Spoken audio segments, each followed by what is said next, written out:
Big news before we get into this one, boys. This channel has netted me its very first SEO scam email, which means we are on our way to making it big time. And to celebrate, let's do something a little bit different. The topic of today's video is one I looked into briefly back when I made that psychology iceberg video a few months ago. It's been stuck in my head since, and as Stephen King says, good ideas stick around, so let's crack open the case of Rhythm Zero, a performance art exhibit that has a lot to say about the human psyche and the artist behind it. First, let's talk about the artist behind the performance. Marina Ambrovic, born in 1946, is a Serbian performance artist who prides herself on being one of the first of her kind, having been performing for over 40 years. With a religious upbringing, her grandparents both being heavily involved in the church and being her primary caretakers for her first 6 years, it's particularly interesting to see how she explores morality in her work, as it is sort of a main theme, as well as how the particular sect of religion she grew up with has influenced her personal ideals separately from her work. Ambrovic is an introspective type, but not afraid to think about things that are different from her own world, as many are. Even during interviews, she seems to enjoy engaging in active, deep conversations with the interviewer that would make most people uncomfortable. I read through 30 pages of an interview because it was really fun seeing how she kind of asked questions back to the interviewer as if playing with the power dynamic. While the question this comes from was about the crossing of Buddhism and communism, both heavy influences on her, I think part of her response gives good context to her mindset. All these concepts don't work because the mentality and the consciousness of people are not raised to the level that could make it work. Only by changing ourselves we can change others, and that is a long, pioneering process. In addition, she later adds, everything needs a certain time, and bad time is very important, to have bad time, and right now, really, things are going bad. I think they have to go not only bad, they have to go worse, because they have to go all the way down in order to find the thing that is radiating from the bottom. Ambrovic has a passion for pushing the potential of the human body and mind into overdrive and holds herself and others to incredible standards, because in her mind there is always a longer way to travel. While she views art as a vessel for doing so, she does say, I also don't believe in boys, that living through art we can change society. I think that deep spirituality is the real key and not art. Art is one of the tools, but not the only one. It's worth mentioning here that she doesn't view spirituality and religion as the same thing, so whenever I bring that up, it's not in regards to religion. And knowing what I'm about to tell you about the rest of her upbringing, there was a particular line in the interview I'm pulling these quotes from which strikes me. Talking about a fundraiser, she says, it's really a rewarding feeling to do something that doesn't flow from your ego, but is for somebody else. Despite all of the pain she endured both at her own hand and at the hands of others, her view on life is a quiet, kind, and humble one that most people would like to say they have, and yet fail to show up for. Still, her outlook isn't entirely wholesome. As she says, I believe that each of us can be a killer. That definitely, it is really the circumstances that makes a killer or not, and how that human nature can be transformed. After age 6, having left that part of her family to live with her parents certainly had to play a part in her moral explorations and strive for perfection, with a mother who was physically and emotionally abusive to her and her brother, and a marriage that was falling apart at the seams. In school, she describes her teachers as horrible, although it's unclear what level of schooling brought her those. It clearly impacted her later work as a professor of the arts. It's worth noting, while on that topic, that her extreme art remains something she inflicts on herself, because it does pose some questions about how she would teach others to do performance art when she goes to such lengths. If I do performances on me, that's my problem and I am dealing with that. But even if my students get extreme ideas, they can't do it if I'm present. They can do it during their own lifetime and take their own responsibility. Throughout her 20s, Ambrovic puts her home situation like this. All the performances in Yugoslavia I did before 10 o'clock in the evening because I had to be home by then. It's completely insane, but all of my cutting myself,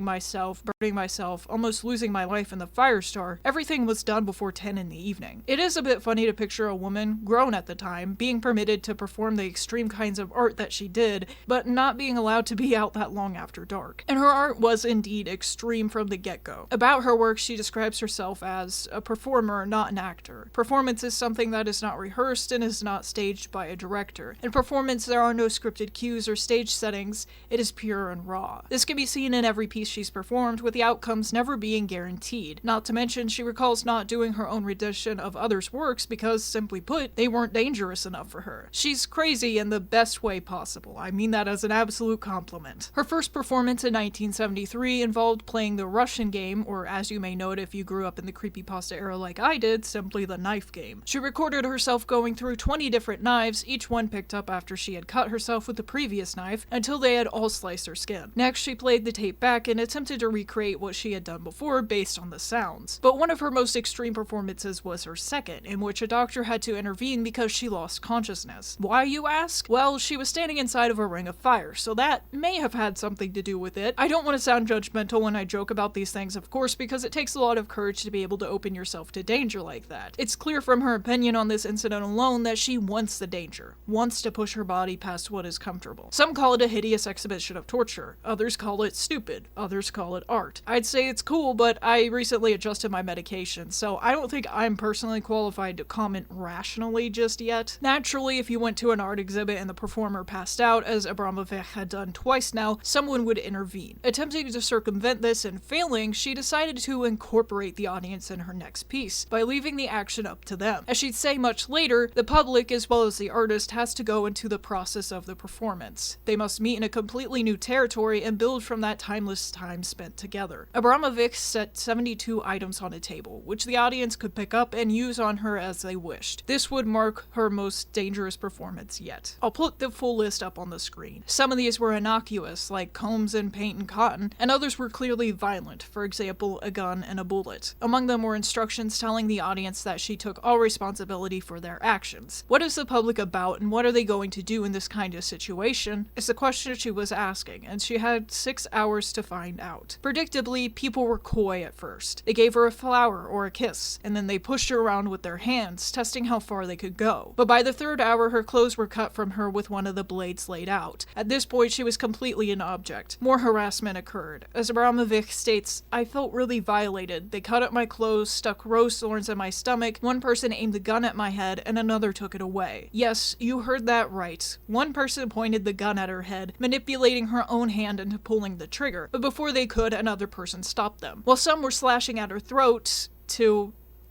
suck the blood from it.